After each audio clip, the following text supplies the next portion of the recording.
Hi everyone. Today we are going to discuss about memory forensics with volatility. What is memory forensics? Memory forensics or memory analysis is the process of analyzing volatile data from computer memory dumps. The dumped memory is used to review for evidence of a malicious software. In simple terms, in memory forensic, we analyze the data present in the RAM. Now, next we are going to see about what is volatile data and memory dumps. What is volatile data? Volatile data is stored in a temporary memory on a computer while running.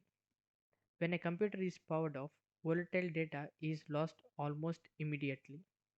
Volatile data resides in a computer's short-term memory storage and can include data like browsing history, chat messages, clipboard contents, etc. You can say volatile data on a live system that is lost after a computer loses power or turned off. Next, we are going to see what is memory dump. A memory dump or RAM dump is a snapshot of memory that has been captured for memory analysis.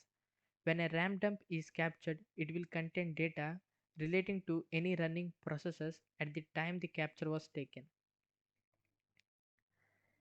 So you can say it copies all the processes running at that time and are saved into a file, and the file is called memory dump file or RAM dump file. Let's see different there are different types of memory dumps. First one is raw format, extracted from a live environment. For example, when the data in memory is copied exactly as it exists, then the memory dump is referred to raw format. Let me show you an practical. Let me switch to my Windows 7. In order to dump the RAM memory, we need to download a tool, dump it.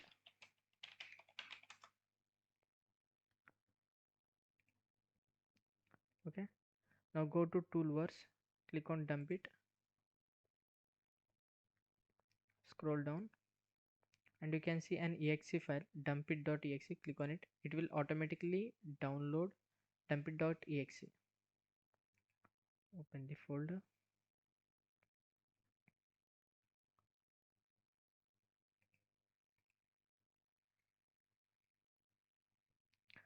So once the file is downloaded, you can simply run that.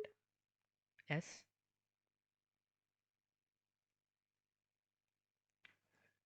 Click on are you sure you want to continue? Yes. As you can see, when the success appears means the dump file is ready. As you can see, it shows you in raw format because we dumped it from our live system, so its extension would be raw. The file is around 2 GB.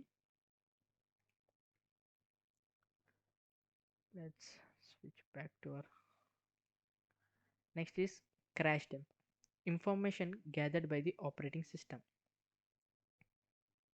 When a Windows computer crashes, a dump file is generated.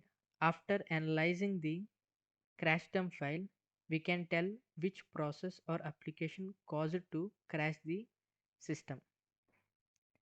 The next is hibernation. Hibernation file, a saved snapshot that your operating system can return to after hibernating. Uh, its Windows computer will compress the contents of the RAM page file. This is a file that stores similar information that is stored in your system RAM. It will store the similar information but not the exactly as the system RAM. A page file is a hidden system file used by the Windows operating system. Windows stores data in this file when your computer RAM fills up. VMware snapshot. This is a snapshot of a virtual machine which saves its state and it was at that exact moment that the snapshot was generated. A snapshot preserves the state and data of virtual machine at a specific point in time. So for example, let me show you practical for this as well. As you can see here, there is a file which is hash and pc, a random number, and say it's a raw file. Let's close this and let's take a snapshot. Let's close this as well. Let's take a snapshot. Take snapshot, and I won't rename this. Take snapshot.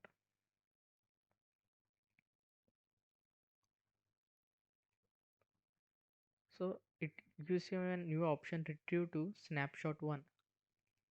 So let me move on to my downloads, and if I want to delete this file, let's shift delete this file.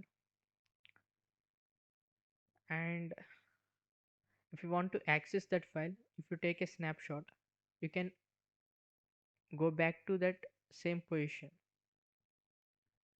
retrieve to snapshot 1. In the snapshot 1, there was a raw file which was dumped by dump it tool. So now if you go to download section, you can see that file is recovered. This is how snapshot works. Let's move on and let's see what is the importance of memory forensics. Note, whenever we talk about memory in computer means we are talking about RAM. Let's say whatever application or software it might be, in order to run it must be loaded to the RAM first. So if there is a malware in your system, it will be running in the RAM. So once we dump the contents of the RAM, we can start analyzing the dumped file. In that file, we especially look for unusual or suspicious applications to identify the malware. So let's see. Introduction to Volatility.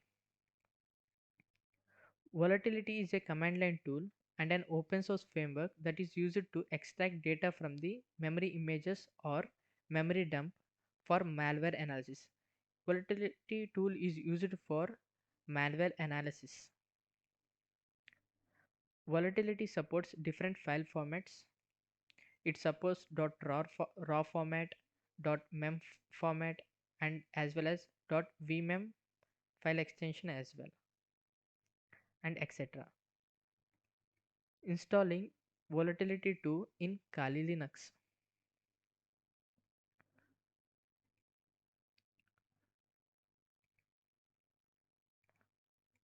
So let's download that file. Let me copy this and let me open it in my Kali Linux.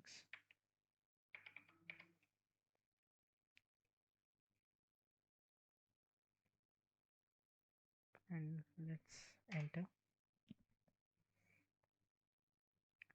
Let me save this in desktop. I created a forensics folder and I will save this volatility tool in that. So as you can see, I have downloaded volatility tool and now extract that. Unzip volatility 2. Enter. Say ls. As you can see, there is a new folder. Let's rename that move. I don't want to type this the entire name. Let's say volatility. Enter. Let's say ls. The folder name is changed. Let's cd. You can see this is an executable file. Okay, So let's give it some permission. Plus x mod plus x. Let's rename this as well. Move volatility. So if I say volatility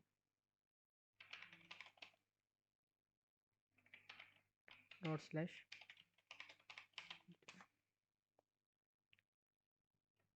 okay, you can simply say -h. As you can see, it's downloaded perfectly. But there is a problem. In order to use volatility tool, you must navigate to its folder. So let's create a reference link so that we can access it from anywhere. For example, if I want to access this volatility tool from the from here, from utility, it says command not found. So let's say ln-s. Let me go to top. Volatility. As you can see, I am actually in this path. So you must specify the path.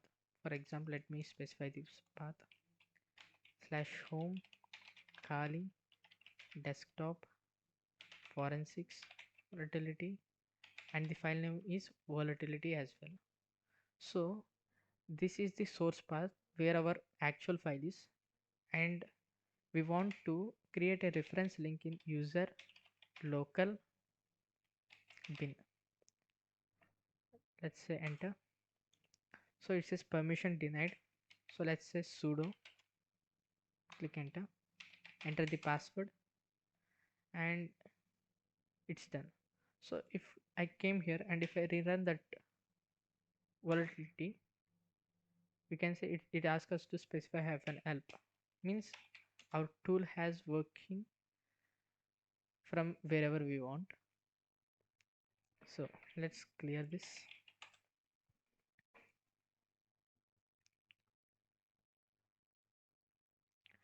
And there are two versions for volatility, which is version 2 based on Python 2, volatility 3 which is based on Python 3. You can use this link for directly downloading volatility 2 standalone. Practical lab on memory analysis. You can go to this GitHub page. In this video we are going to complete a CTF challenge in CTF Internationals from 2019. You can simply download the file from here. I have actually downloaded that file. Let me show you. This is the challenge file. Once you download, I have actually downloaded the file. So it's an 7-zip file. So let's unzip that. Say p7 zip -d decompress and the file name, which is challenge. Okay, we are in volatility directory. Let's move back. p7 zip d challenge, click enter. It will extract the challenge.raw file from that zip file. Now let's wait for some time. In the meantime, I want to show you some plugins.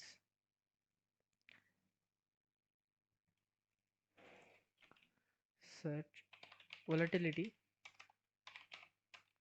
GitHub. You can open the first link, go to wiki section,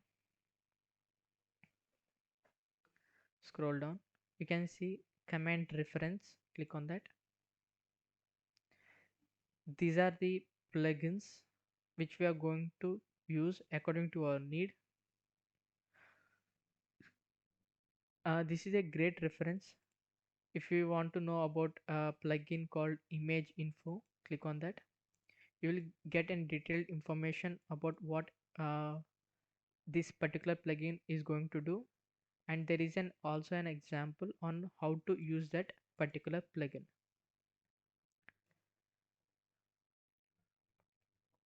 So it's it's extracted. Let's say ls. You can see the challenge.raw file. Let's clear the terminal. In order to use volatility, let's say volatility hyphen f. Hyphen f is to specify this file, and our file is challenge.raw.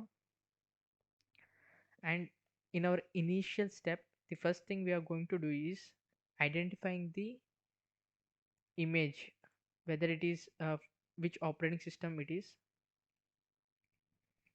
Let's say image info.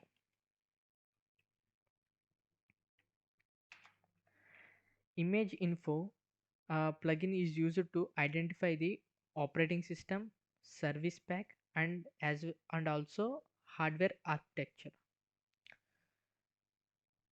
Based on this image, it will guess the operating system. It will guess the operating system. Let's wait for a couple of seconds.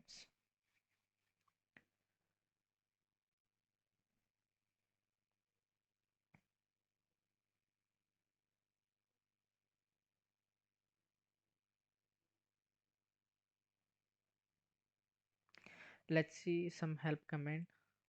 Okay. Volatility hyphen help.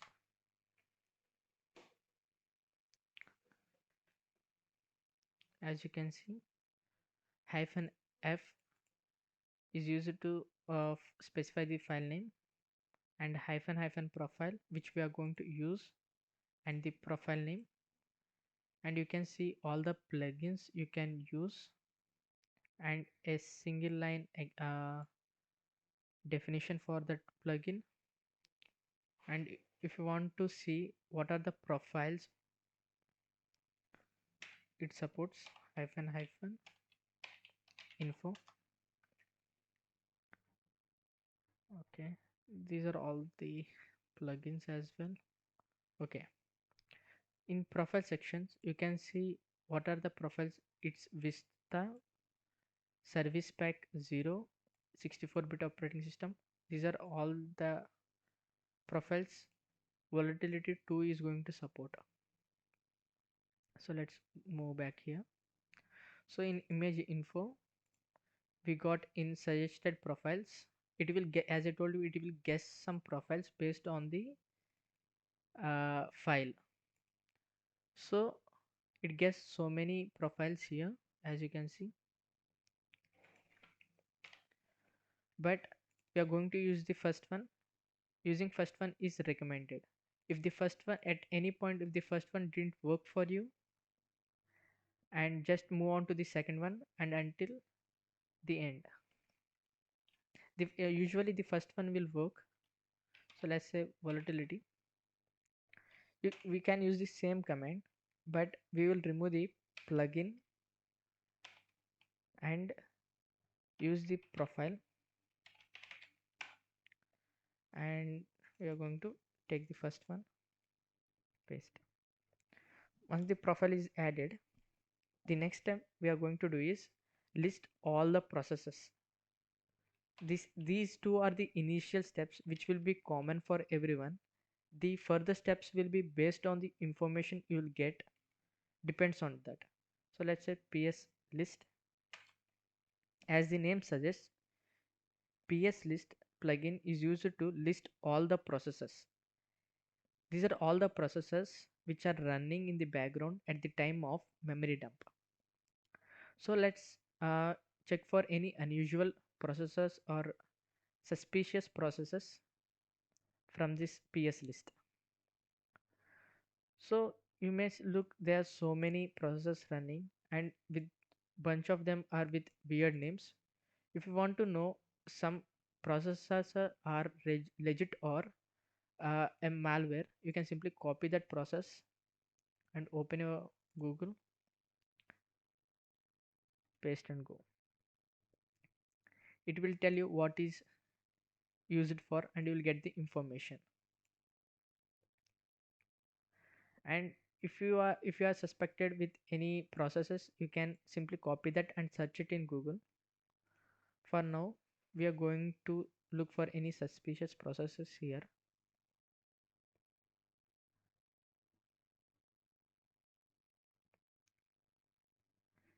I have noticed cmd.exe. You might ask why cmd.exe is suspicious. Because there might be some commands ran on that cmd. Let's see cmd.exe. We will take a note of every process that we think are suspicious. The second one is chrome.exe,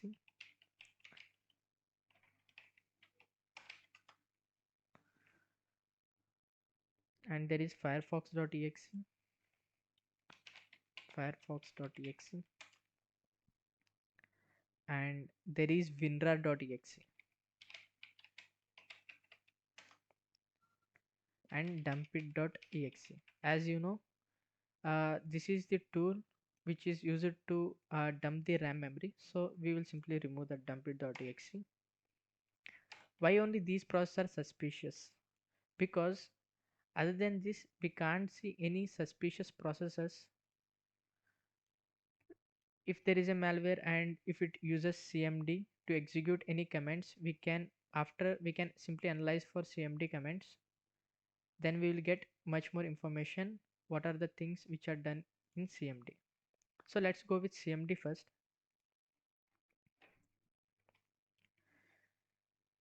We are going to use the previous command and remove the pslist plugin and use the cmd scan.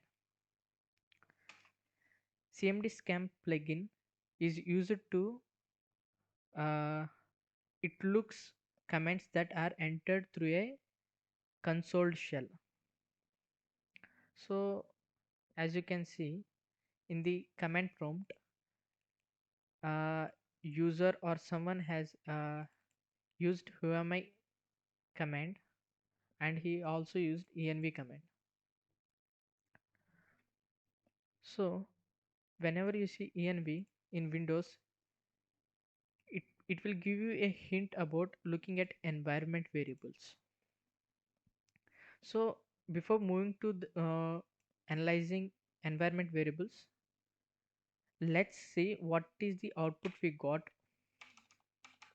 Let's say consoles. It will be same as command cmd scan, but the difference is that it will not only show you the user input, it will also show you the output of that. Right here you can see uh, someone had entered whoami and it also gave us the output. In the previous one we didn't get the output, we can only see what has been entered in the command prompt. But in this one we can also see the output as well. It says the PC name is virus PC and this is the name of that user.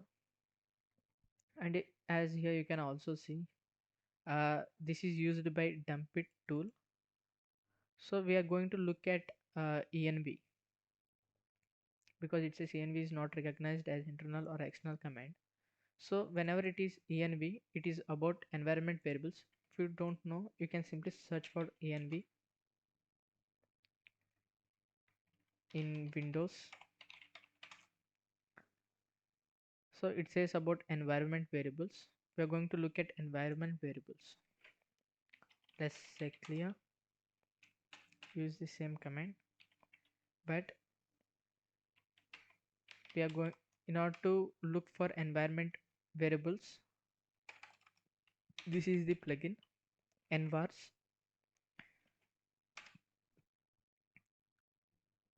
So what is environment variable? Environment variables store data that is used by operating system and other programs as well. So let's scroll it to up, and here you can see PID, processor's name, block and variable name, and value for that. So right here, if this is a CTF, so we are looking for any suspicious or weird variable name and value. So let's scroll down and look for that.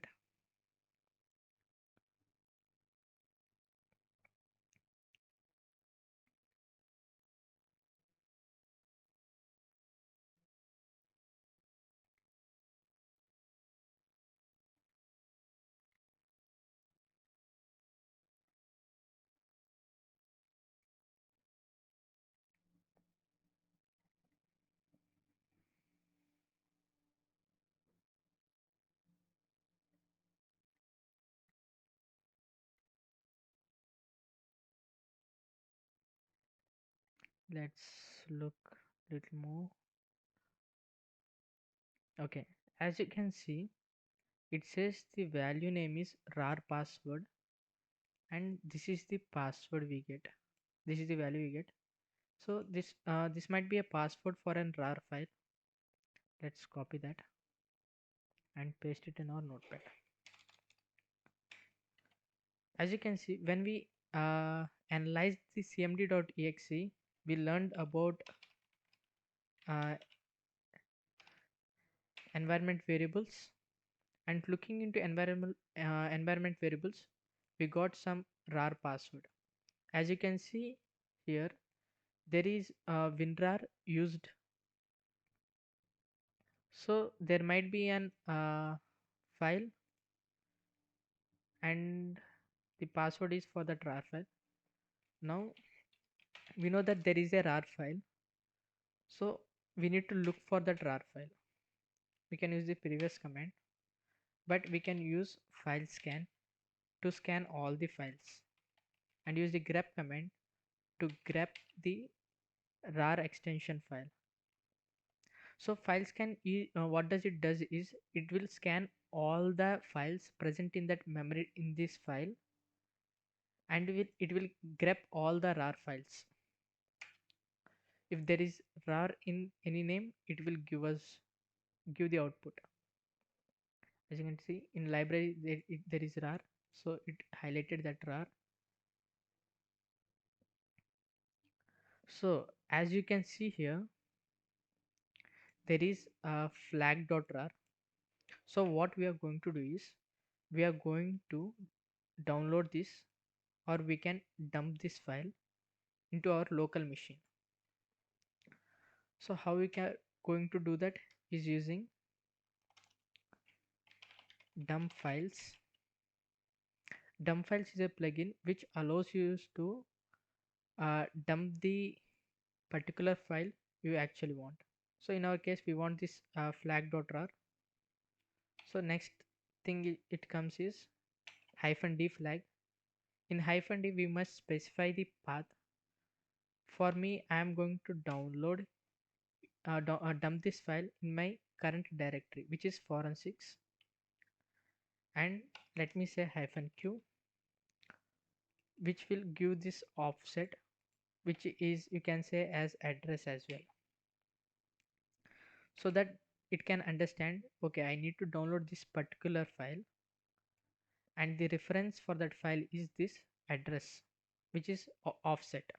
Now click on enter. As you can see, it's dumped that file. Let's say ls, but we got some weird file dot extension. You can use file tool to identify the what type of file it is. It says it's an rar archive data, so we can simply unrar e to extract and the file name. Click enter. It's asking for password. So as you know, we have the password, so copy that and paste it over here. Click enter. As you can say, extracting flag2.png, all okay. Let's see. Here you can see there is flag2.png, means we got half of the flag, and there is another half we need to find. So if we open our notepad, we have analyzed WinRAR and CMD and we got the flag 2. And there is only two remaining, which is Chrome.exe and Firefox. So as you know, Chrome will also save history. So we are going to look for that history file. You can use the file scan and you want to grep history, click enter.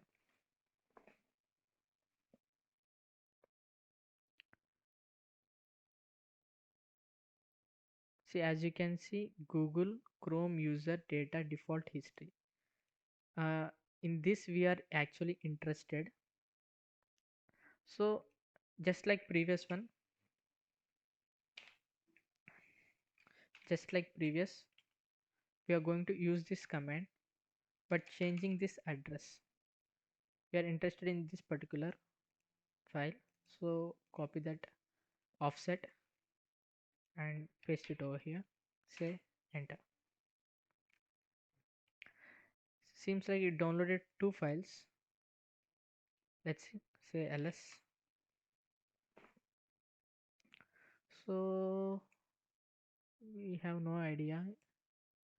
This is the new one, this is not the previous one, but we have done. So let's say file dot none, so that we can identify this is the rar file. So we are going to rename this file so that we can identify move, and it's a flag2, right? flag2.rar ls. So means these two files are new files. So let's see which file has the history.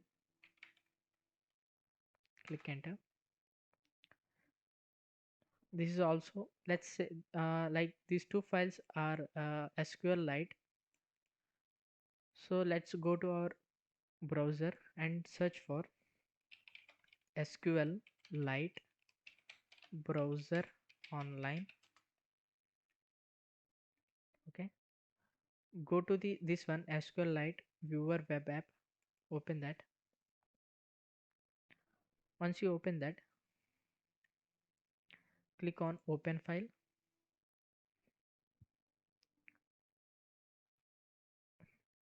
Go to forensics, select all files, and we are interested in dot file. Say open. It will open that file. Make it full screen. So right here there are total of 12 tables. The first one is meta, and there is no much information. Let's go to URLs. In URLs you can see ID, URL title, visit count, typed count. So let's see, let's make it a little bit bigger so that we can identify the title and the URL. So let's look, there is youtube.com, some Google search, facebook.com. Let's look for any suspicious URL.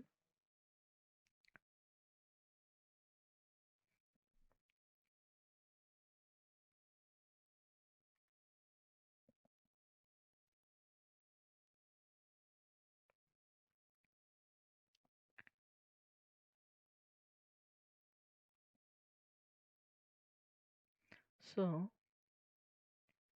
ID number 169, we have pastebin.com. So what is pastebin?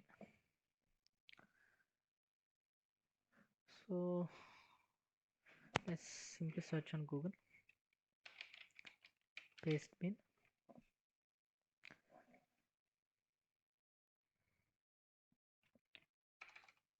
Pastebin website. Okay. Okay, pastebin is a content hosting website web application that allows users to share plain text online. Pastebin is most commonly used to share source code or configuration data among the software development community. So it highlights that allows users to store and share plain text online. So let's look into that. Now to open this, click on this arrow, copy the URL,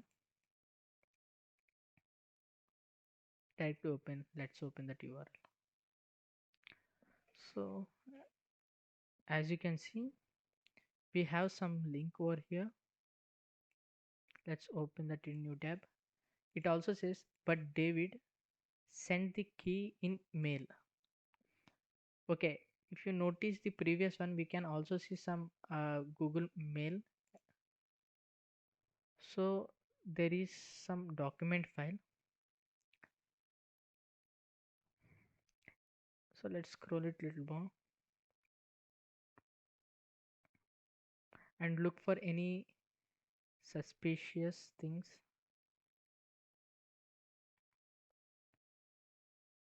As you can see, there is an mega file here. Let's copy this, paste and go.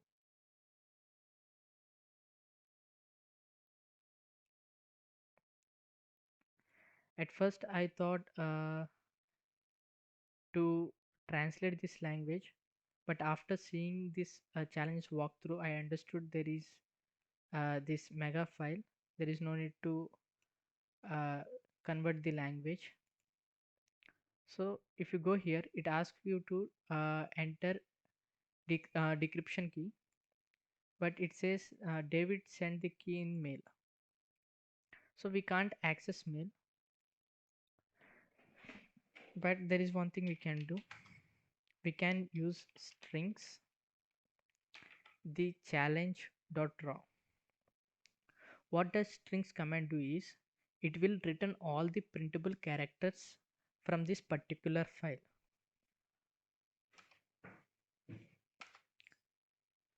So let's pause that. We are particularly looking for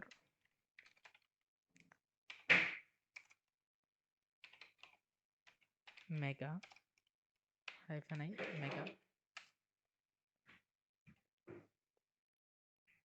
So seems like we have information about mega.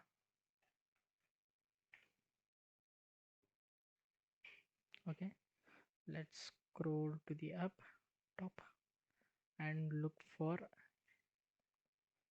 the key. Let's see if we can get the key from here.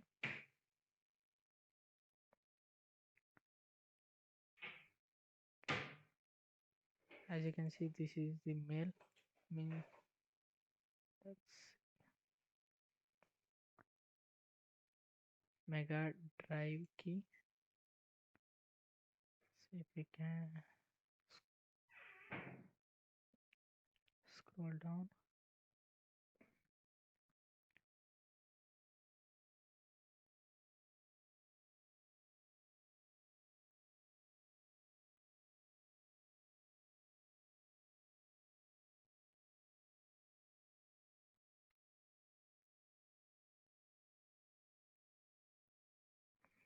Mega drive key, Gmail. Uh,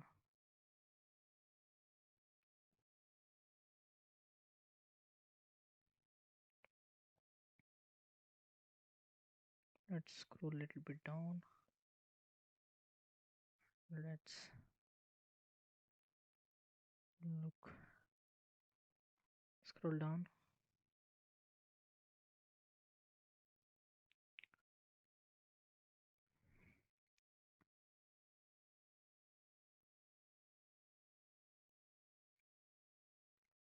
It should be somewhere here.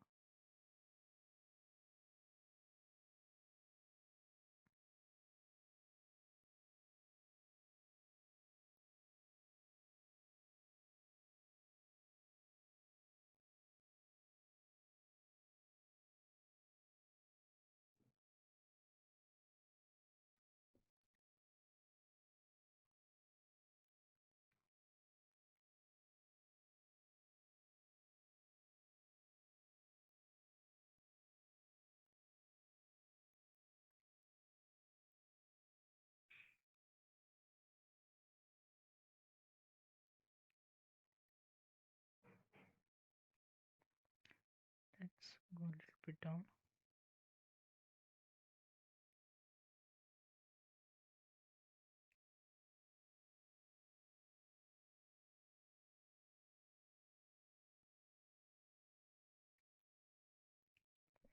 So let's use this keyword,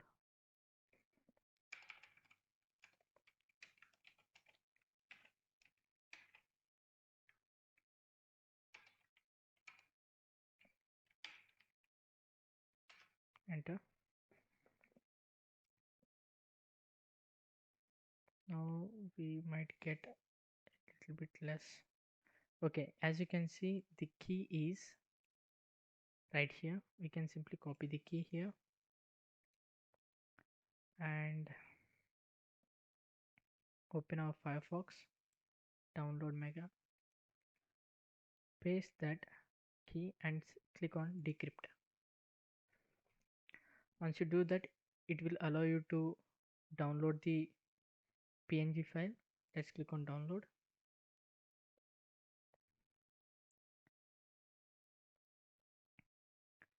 Let me rename to flag1.png and save it on the forensics folder. Save. Okay, let's try to open that file.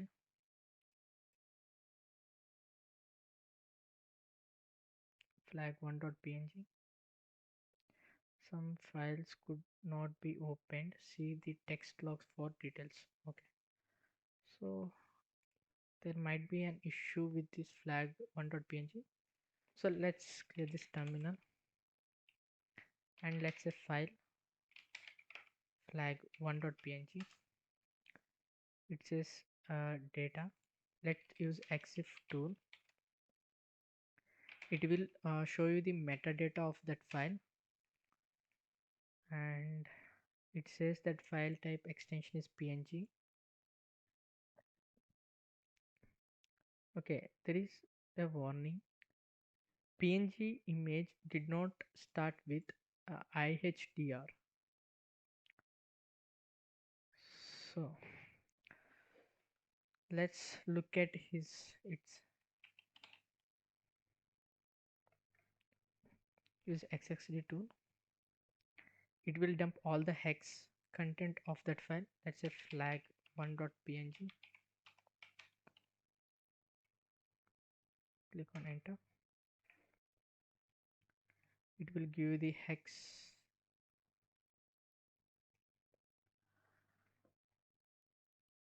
So right here you can see IHDR,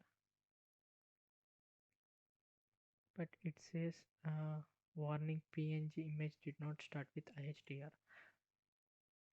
Okay, right here we have IHDR. So let's search it on Google.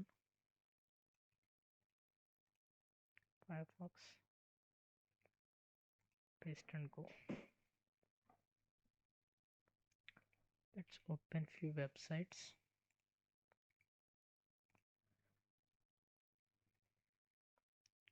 Not necessary. Not able to read IHDR chunk of a PNG file. It is giving some information of IHDR. But what I want to actually do now is, it says that PNG image did not start with IHDR. But in the hex you can see it shows IHDR. What I was thinking is, these values might be tampered. So because of this IHDR, we are getting this particular error. So let's look for that these values for IHDR. Let's look for file signatures. Let's open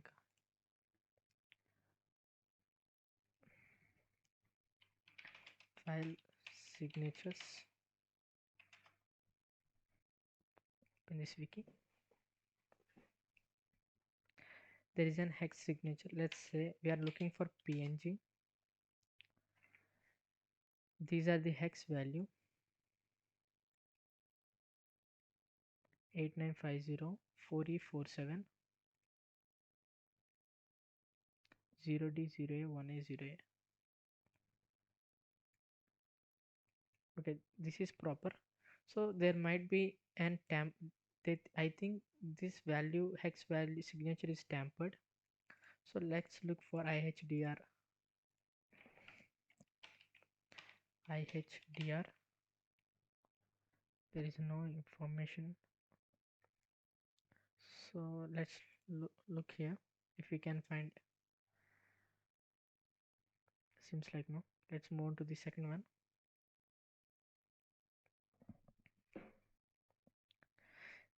This is also a CTF which is from Pico CTF 2019. For them there is a CDR something. Let's see.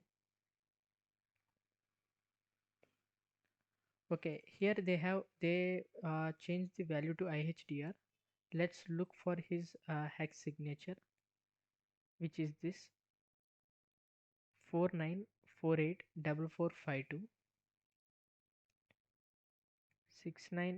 69484452. Okay, like seems like if we have if we change this value from 6 to 4, we may get rid of this issue. So in order to do that, hex edit, there is a tool hex edit, and you must specify the file name in order to edit the file. Say flag, right? Flag 1.png. Click enter. Now it allows you to modify that. We are modifying this 69 to 49.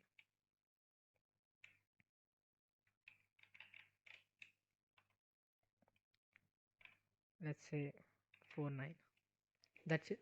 Control X, save as, and let's look at that file again. As you can see, we can see some content. We finally got the flag INCTF, and this is the first half of flag, and this is the second half of flag. Now we have done the practical as well. These are some of the references I would highly recommend to go through, and thank you.